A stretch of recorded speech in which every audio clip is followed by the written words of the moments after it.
The trailer for Transformers 1 has dropped. Is it more than meets the eye, or pretty much what we expect from modern day Hollywood?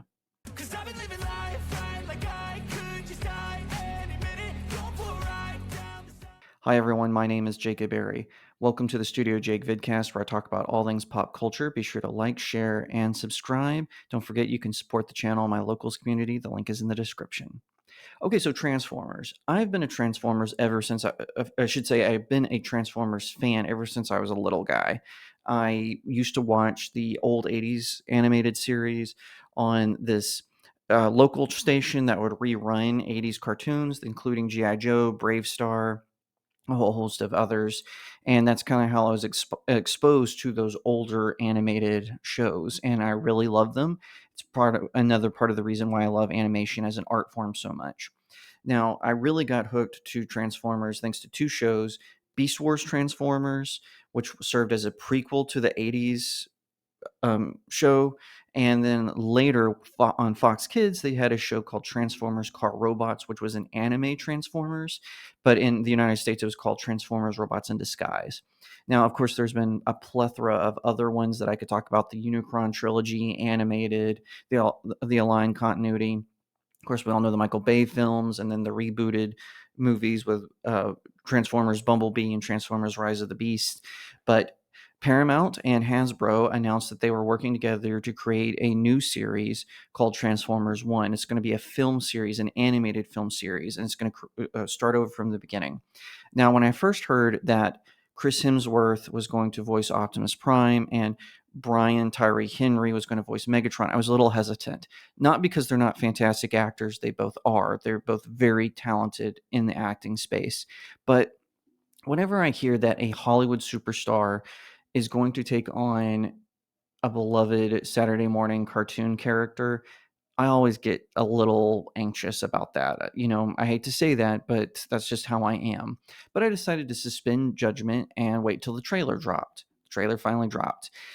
And this is kind of my reaction to it. So it kind of starts off where we see Optimus Prime as Orion Pax. Now, that is before he becomes the leader of the Autobots and becomes what they call a Prime. And it also has Megatron, who for some reason has a totally different name. In most pre-leader of the Decepticon era, Megatron is referred to as Megatronus or simply Meg, but never as a totally different name. This was really odd. So it shows them they get in trouble for messing something up. They both work in some sort of waste management, which is not what Orion Pax was. Orion Pax was a librarian, and Megatronus, if you will, was a gladiator fighter, and they just kind of became friends because they both loved Cybertronian history. Again, this depends on the continuity because in the 80s cartoon, they had barely met before they became enemies. So, but anyway, I'm just talking about whether it be comic books or different, again, other continuities. So they get tossed out and they meet Alita 1, who is voiced by Scarlett Johansson, one of my favorite actresses, and B, who is voiced by Keegan Michael Key.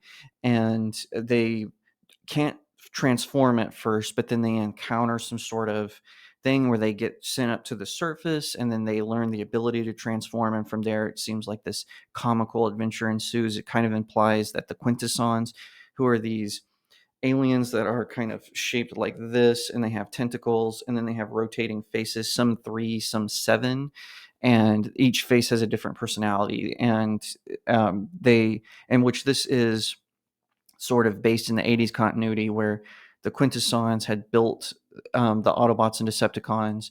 The Decepticons were supposed to be soldiers for war, and the Autobots were supposed to be for just kind of general construction and science. But then they rebelled. But then the split of the Decepticons being programmed for war and the Autobots being um, programmed for peace, basically, is what caused the conflict of the Transformers. Now, they're in a constant state of war on Cybertron. Sometimes they achieve peace, but then it always breaks down again. In this one, it looks like they're kind of starting with Cybertron is one peaceful species of sentient robots, right? Well, I have to say, I have my best friend. He is a huge Transformers fanatic, even more so than I am. He's kind of like how I am with Batman, but with Transformers. And I texted him and I said, "Hey, what do you think about this?" He texted me back 3 words: "I hate it." Now, I have to be honest, I didn't hate it, but it didn't hype me up like the way it should have. I don't know if it's just because Transformers fans have been kind of been done dirty so many times with the Unicron trilogy, where they would where especially with the English dubbed version, there were so many animation mistakes and voice actor mistakes, and then also with the mediocrity of Earthspark, which has been a total terrible show. Alan Tudyk is awful as Optimus Prime, and also other issues with that show. But one of the problems with me is it lies in the voice actors. And again, this is not a statement on their overall talent.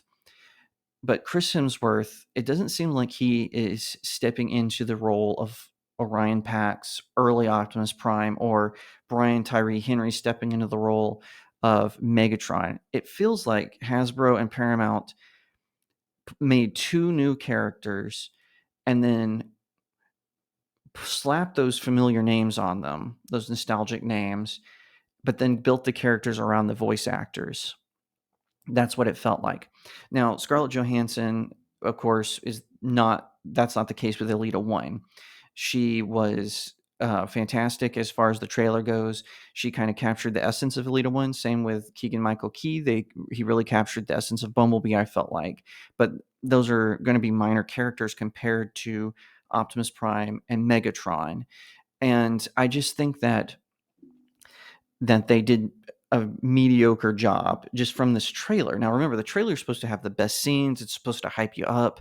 And I'm curious now, I'm not speaking for the whole TF fandom. Please don't mistake that for it. But I'm curious, do Transformers fans disagree with me? Please let me know in the comment section. I would love to know your thoughts on the trailer.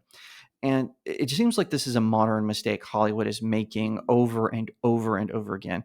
I don't know why they don't copy the Sonic the Hedgehog method, where Jeff Fowler, he heard the cries of the fans and he's like, okay, we're going to redo this. We're going to make this right. And now the fans reward it. Sonic the Hedgehog and Sonic the Hedgehog 2 were massive box office successes. And I think Knuckles, the Echidna miniseries, will be too, which is also Paramount. So this is kind of odd.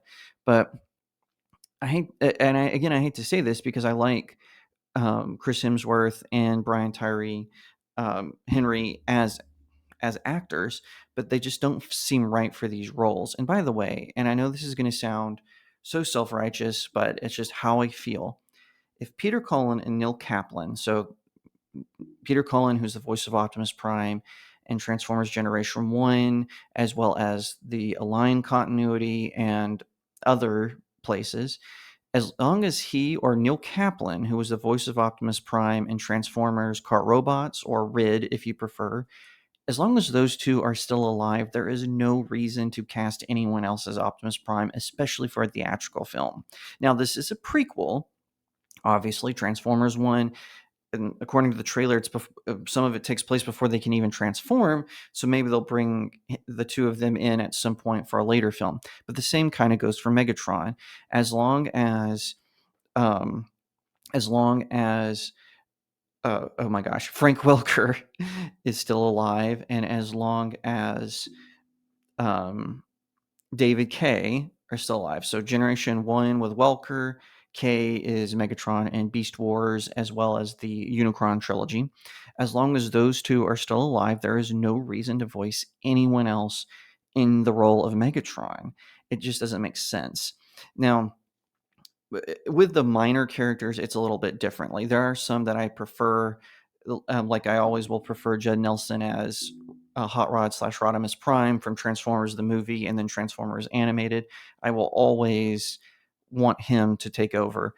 But with the other minor characters, I know some of the voice actors from Gen 1 have passed away, Gen 1 being the 80s Transformers, usually tied to the show and the Marvel comics or the Dreamwave comics as well. So I understand, but in this case, Peter Cullen and Frank Welker are very much alive.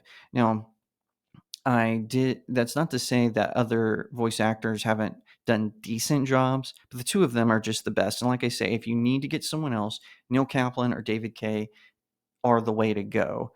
And, I just don't understand this obsession where we're going to get likes and hashtags with the marketing because we've got these celebrities.